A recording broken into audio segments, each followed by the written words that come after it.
Kapuk dan kapas adalah dua jenis serat alami yang sering digunakan dalam berbagai produk tekstil dan industri. Mungkin sebagian dari kalian berpikir kapuk dan kapas adalah benda yang sama dan bisa saling menggantikan. Namun sebenarnya, keduanya memiliki perbedaan mendasar antara kapuk dan kapas. Dilihat dari pohonnya, kapuk berasal dari pohon kapuk yang tumbuh di daerah tropis, termasuk pohon tahunan, dan dapat memiliki tinggi hingga 70 meter. Sementara kapas berasal dari tanaman kapas yang biasanya tumbuh di daerah yang lebih hangat dan kering. Tanaman ini termasuk tanaman semusim dan memiliki batang yang pendek. Baik kapuk dan kapas menghasilkan serat alami berwarna putih dengan tekstur yang halus. Kapuk lebih sering digunakan sebagai isian karena sifatnya yang ringan dan isolasi termal yang baik. Sementara kapas sangat populer dalam industri tekstil karena kekuatannya dan kemampuannya untuk dipintal menjadi benang dan kain. Karena alasan produktivitas dan efisiensi, di negara-negara maju seperti Amerika dan Australia, mereka lebih senang menanam kapas dibanding dengan kapuk. Kapas lebih mudah dipanen dan diolah dibandingkan kapuk. Mesin panen kapas telah dikembangkan untuk mempercepat dan mempermudah proses pemanenan. Selain itu, budidaya kapas juga telah dioptimalkan dengan penggunaan pupuk, pestisida, dan teknologi lainnya untuk meningkatkan hasil panen. Pada video kali ini, Rekayasa Teknologi akan mengajak kalian untuk melihat proses pertanian kapas modern di Australia.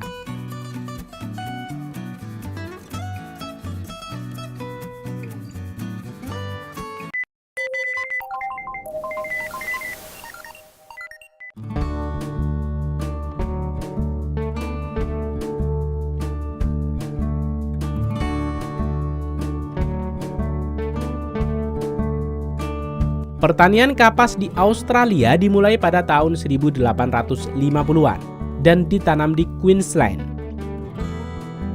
Sayangnya, usaha ini tidak berhasil secara komersial karena kurangnya pengetahuan dan teknologi pada saat itu. Baru pada tahun 1960-an, dengan dukungan pemerintah dan kemajuan dalam teknologi irigasi, industri kapas di Australia mulai berkembang pesat. Daerah-daerah seperti New South Wales dan Queensland menjadi pusat produksi kapas. Pembangunan bendungan dan sistem irigasi yang canggih memungkinkan pertanian kapas di daerah-daerah yang sebelumnya tidak memungkinkan. Para petani kapas di Queensland kebanyakan 80% adalah perusahaan keluarga. Tanaman kapas ditanam sebagai tanaman rotasi dengan tanaman gandum, jelai, sorghum, dan jagung. Rotasi ini dilakukan untuk membantu mengatasi hama, gulma, dan pemupukan. Biasanya petani akan merotasi tanaman dengan 3 tanaman yang dihasilkan dengan rumus 3 kuning 1 kapas. Dengan ini, petani dapat menanam 2 jagung, gandum, dan kapas. Hal ini terbukti dapat meningkatkan produksi termasuk produksi kapas. Sebelum memulai menanam kapas, setiap tahun petani akan melakukan pengambilan sampel tanah untuk memeriksa unsur hara di setiap lahan. Dengan pengambilan sampel ini, petani akan lebih tahu pupuk apa saja yang perlu ditambahkan, apakah itu kapur, fosfor, maupun kalium. Berikutnya, persiapan lahan dapat dilakukan dengan membersihkan lahan dari sisa-sisa tanaman sebelumnya dan mengolah tanah agar siap untuk penanaman kapas. Petani akan menurunkan traktor yang menarik plow yang dilengkapi dengan disk harrow atau garuk cakram yang dapat menghancurkan gumpalan tanah dan meratakan permukaan tanah. Proses persiapan lahan ini dapat memakan waktu 1 hingga 2 minggu tergantung luas lahan yang diolah oleh petani. Selanjutnya adalah proses penanaman bibit. Dalam beberapa kasus dan kondisi tanah yang memungkinkan, petani dapat melakukan proses pembajakan dan sekaligus penanaman dengan menurunkan traktor yang menarik rangkaian mekanik yang disebut dengan strip yang akan melunakkan tanah dan sekaligus meletakkan benih ke dalam barisan. Sementara jika tanah terlalu kering, petani akan menurunkan mesin traktor yang menarik serangkaian mesin planter yang menanam benih kapas dan juga menyiraminya dengan pupuk cair. Setelah ditanam, dalam beberapa hari, benih tersebut akan berkecambah di bawah tanah dan akan terlihat tunas kecil menyembul dari dalam tanah dalam 5-10 hari. Proses berikutnya adalah proses perawatan tanaman kapas. Perawatan ini meliputi pemupukan dan pengelolaan hama. Karena petani sudah memiliki data kondisi tanah, sehingga pemupukan akan lebih akurat dengan menyediakan nutrisi yang dibutuhkan, dengan menurunkan traktor fertilizer spreader yang dapat menyebarkan pupuk ke seluruh lahan saat melewatinya.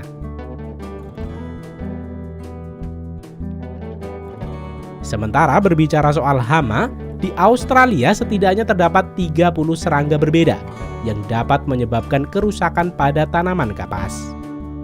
Sehingga penggunaan pestisida tidak dapat dielakkan. Walau produk kapas tidak untuk dikonsumsi, namun pemerintah mengatur penggunaan pestisida yang digunakan harus pestisida yang sama yang aman digunakan pada pertanian makanan dan sayuran. Secara umum, kebutuhan air tanaman kapas berkisar antara 400 hingga 800 mm per musim tanam. Kebutuhan air tertinggi biasanya terjadi pada fase pembungaan dan pembentukan buah. Kebanyakan petani di Australia membangun sungai irigasi yang melewati ladang. Pekerja akan menggunakan selang untuk mengalirkan air dari sungai ke ladang kapas.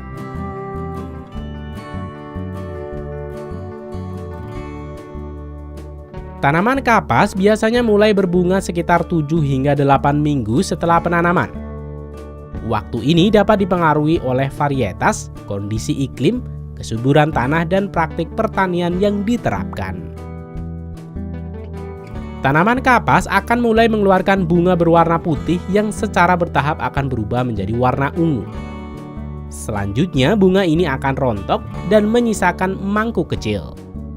Dari mangkuk kecil ini akan mulai membesar dan berisi kapas yang diinginkan. Dan pada akhirnya setelah kapas tua, mangkuk ini akan menjadi gelap dan terbuka atau retak. Kapas ini akan mulai retak dan terbuka biasanya pada musim gugur. Petani akan mulai memanen kapas ini hingga menunggu semua mangkuk-mangkuk ini terbuka.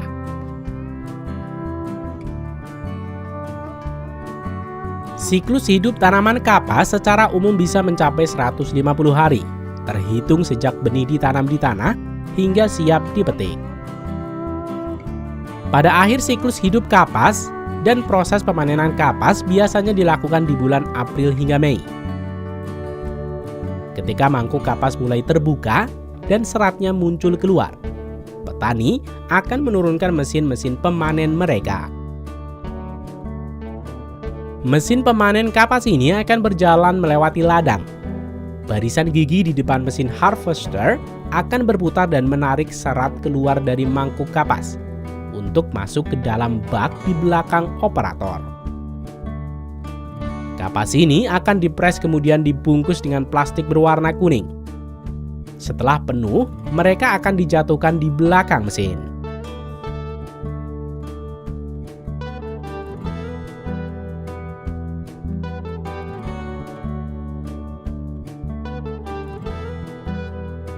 Beberapa jenis traktor pemanen yang lebih lama akan menampung kapas pada keranjang bagian belakang dan kemudian menyalurkannya ke traktor penampung yang akan mempres kapas dalam bentuk kotak yang lebih besar.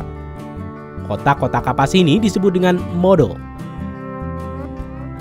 Ukurannya sebesar rumah kecil dan beratnya hingga 13.000 kg. Satu modul seperti ini dapat menghasilkan 70.000 kaos. Dengan kaos sebanyak ini Anda bisa memakai kaos yang berbeda setiap hari selama hampir 200 tahun.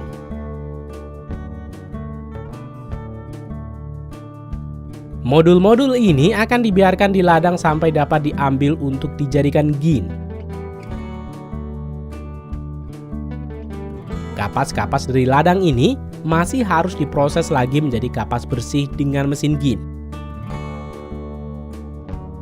Baru setelah itu mereka siap untuk dijual ke pabrik selanjutnya yang akan memintal kapas dan menjadikannya benang ataupun kain.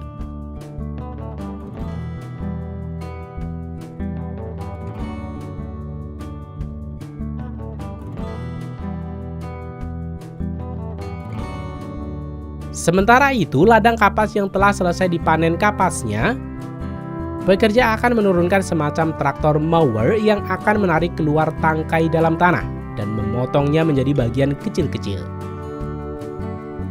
Hal ini bertujuan untuk tanaman kapas agar cepat terurai menjadi pupuk organik dan juga untuk proses persiapan penanaman tanaman berikutnya.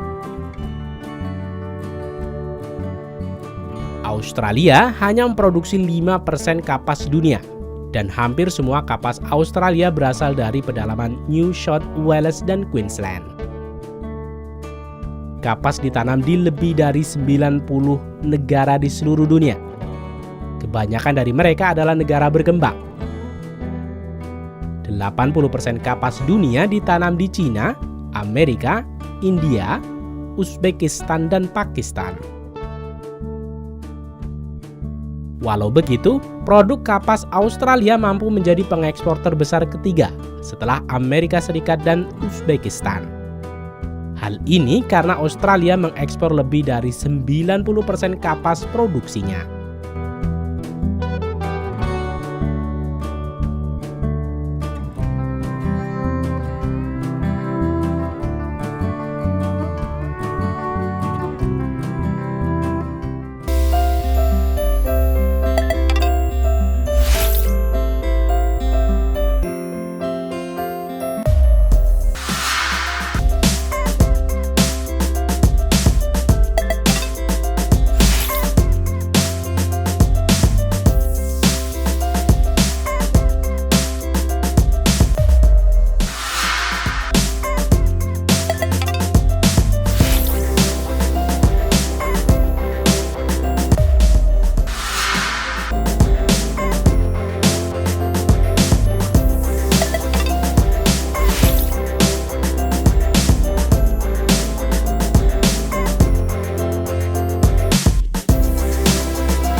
Walau ulat-ulat ini mungkin terlihat menggelikan untuk sebagian dari kalian, namun ini adalah tahapan awal dari proses panjang terciptanya sebuah kain dengan struktur kuat, lembut, dan mengkilap. Ya, seperti yang kita tahu, kain sutra dihasilkan dari benang yang dibuat dari kepompong ulat sutra.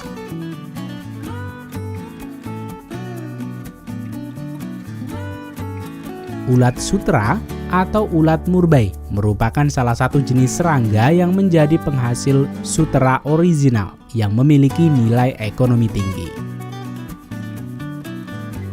Disebut sebagai ular murbei karena ulat jenis ini hanya memakan daun tanaman murbei dan tidak menyukai jenis daun lainnya.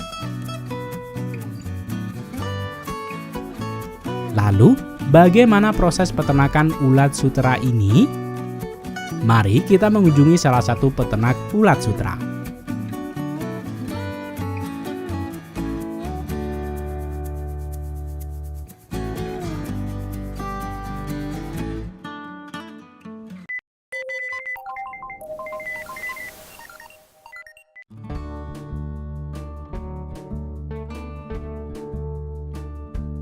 Ulat sutra atau ulat murbei hanya memakan daun dari tanaman murbei putih. Sehingga, hal yang paling awal perlu peternak persiapkan adalah memastikan memiliki cadangan makanan yang cukup untuk proses perkembangan dari ulat sutra ini hingga menjadi kepompong.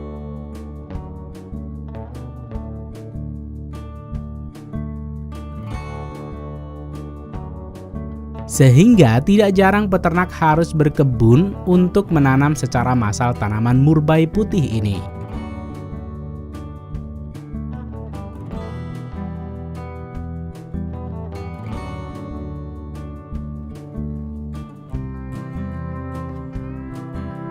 Perlu kamu tahu, tanaman murbei ini tidak seperti rumput, namun lebih seperti tanaman kayu yang dapat menjadi kayu keras jika tidak dipangkas. Tanaman murbei juga dapat menghasilkan buah yang dapat dikonsumsi. Sehingga ada beberapa peternak yang mengkhususkan diri untuk bertani menghasilkan buah murbei.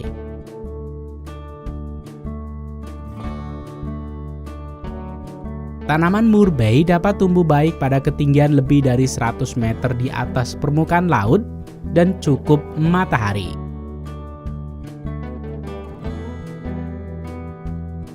Pohon murbei relatif besar dan mampu mencapai ketinggian 9 hingga 12 meter dengan diameter 0,5 cm. Setelah memastikan mendapatkan pasokan makanan daun murbei yang cukup dari ladang murbei, selanjutnya peternak akan mempersiapkan kandang ulat sutra. Tidak ada ketentuan bentuk khusus untuk budidaya ulat sutra, sehingga bentuk kandang setiap peternak akan berbeda-beda.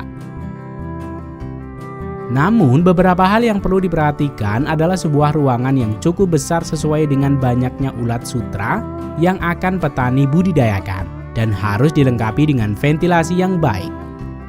Fungsi daripada ventilasi yang baik adalah melancarkan sirkulasi udara dan juga cahaya yang masuk ke dalam ruangan.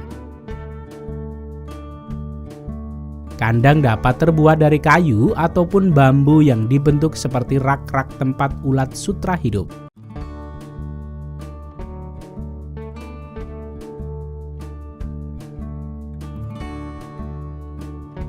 Kita beralih terlebih dahulu ke proses pembuatan bibit ulat sutra.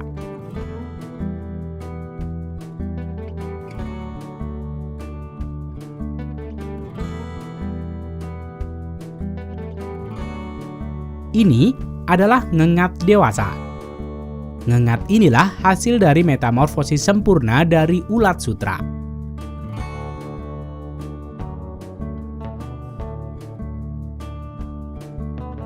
Ngengat dewasa yang dipelihara untuk bibit ulat sutra tidak bisa terbang.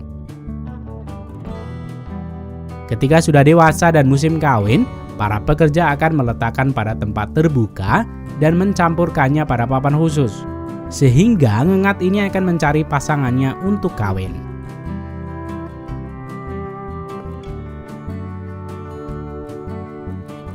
Setelah proses pembuahan terjadi, ngengat betina akan meletakkan telurnya pada papan yang sudah disediakan.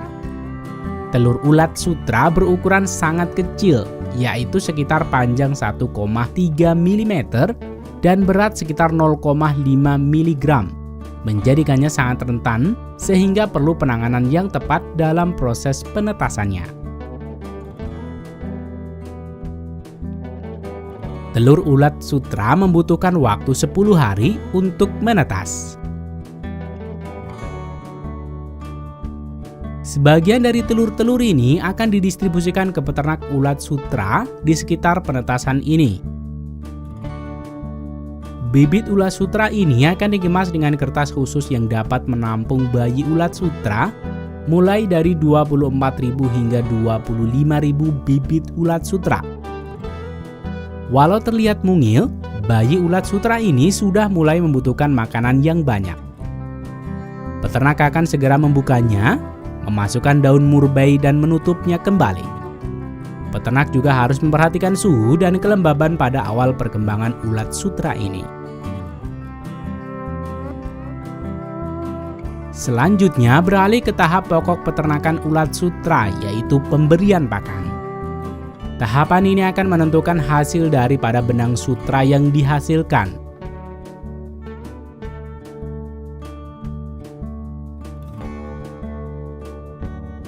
Ulat sutra termasuk serangga yang rakus yang dapat makan siang dan malam secara terus-menerus. Sehingga peternak harus mengecek secara berkala memastikan daun murbei selalu ada dan tidak telat dalam memberikan pakan.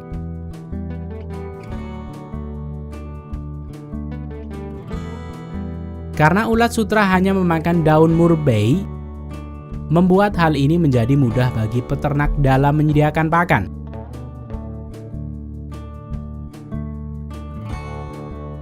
Peternak akan memanen daun murbei pada pagi buta, di mana daun masih lembab belum terkena sinar matahari.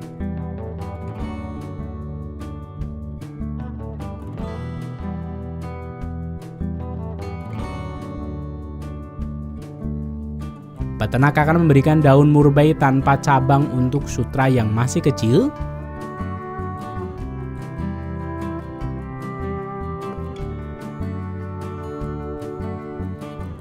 Dan daun murbei dengan batangnya untuk ulat sutra ukuran dewasa.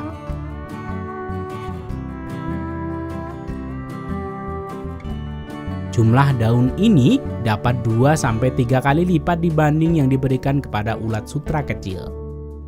Ulat sutra ini makan setidaknya 3 kali sehari, di pagi, siang, dan malam hari.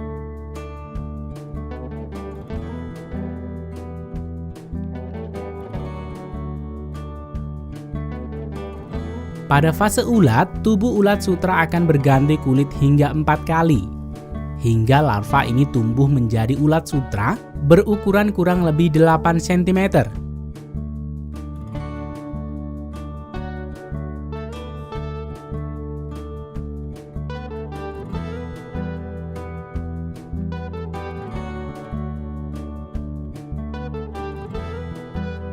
Setelah berganti kulit yang keempat, warna kulit akan berwarna sedikit kuning dengan kepala sedikit gelap. Hal ini menandakan ulat ini akan segera membungkus dirinya dan berubahnya menjadi kepompong. Ketika hal ini terjadi, peternak akan segera mengangkatnya dari daun dan memindahkannya ke tempat yang lebih gelap dan terhindar dari sinar matahari.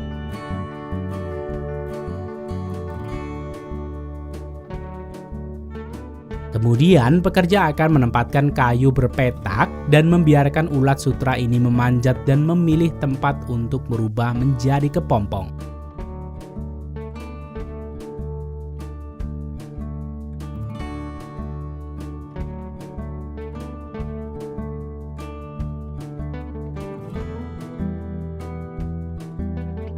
Setelah ulat-ulat ini memilih tempat dan mulai mengeluarkan serat sutra untuk membungkus dirinya, pekerja akan menggantung kayu berpetak ini.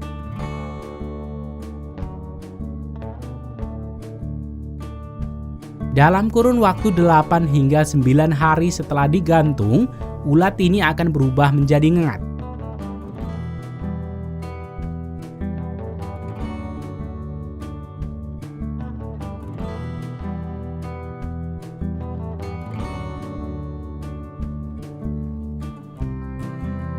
Sehingga pemanenan kokon ini dilakukan 6-7 hari sejak proses awal digantung.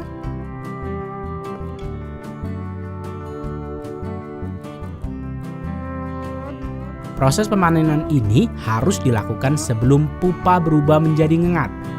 Karena ngengat yang terbangun akan memotong benang dan menerobos keluar membuat benang tidak dapat dipintal dan menjadi tidak berharga.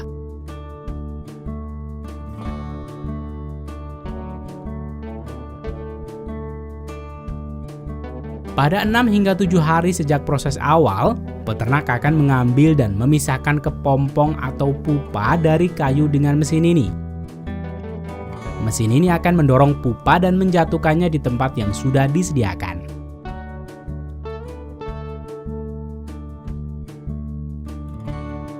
Selanjutnya, kokon ini harus segera dilakukan flossing atau pengambilan serat-serat yang ada pada permukaan kulit kokon. Untuk memintal atau mengambil serat sutra dari kokon, pekerja akan merebus kokon untuk membunuh ulat sutra dan juga membuat kulit kokon mengembang, lunak, dan memungkinkan filamen sutra diurai dan digulung pada hapsel tanpa kusut.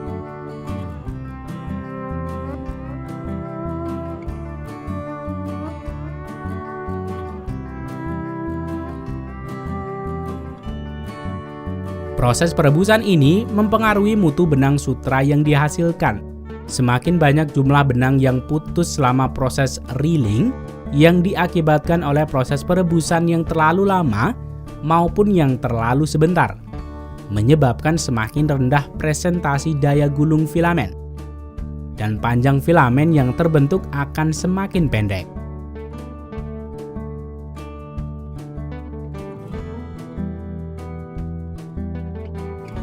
Selanjutnya, benang-benang sutra ini akan melalui proses penenunan, sehingga tercipta kain sutra yang kalian kenal.